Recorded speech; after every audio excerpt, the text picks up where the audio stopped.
ఓం నమో భగవతే రుద్రాయ.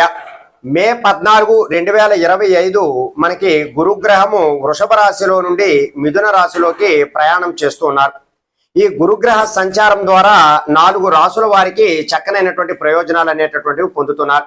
ముందుగా ప్రధానంగా మిథున రాశి వారికి ఈ గురుగ్రహ సంచారం వలన ఎవరైతే మిథున రాశిలో విద్యార్థులు ఎవరైతే ఉన్నారో వారు చక్కనైనటువంటి ఉద్యోగాలు పొందడము, వారు చదివినటువంటి చదువుకి మంచి ఉద్యోగం రావడం అనేటటువంటిదంతా కూడా జరుగుతూ ఉంటుంది. ఇక కర్కాటక రాశి వారికి కూడా వారు చేస్తున్నటువంటి ఉద్యోగంలో మంచి ఆదాయం పొందడము, అలాగే ఆ ఉద్యోగంలో వారికి వేతన పెంపు అనేటటువంటిది ఉండటము కూడా జరుగుతూ ఉంటుంది. ఇక వృశ్చిక రాశి వారికి ఈ గురుగ్రహం మిథున రాశిలోకి ప్రయాణం చేయడం ద్వారా, ఈ సంచారం జరగడం ద్వారా వృశ్చిక రాశి వారికి ప్రధానంగా ఇళ్ల స్థలాలు కొనడము, అలాగే భవనాలు కొనడం అనేటటువంటిదంతా కూడా జరిగే అవకాశాలు చాలా ఎక్కువగా ఉంటుంది. అలాగే వారు మాట్లాడే మాటలకి మంచి ఆకర్షణ గురై వారి మాటని అందరూ వినేటటువంటి అవకాశం కూడా ఉంటుంది.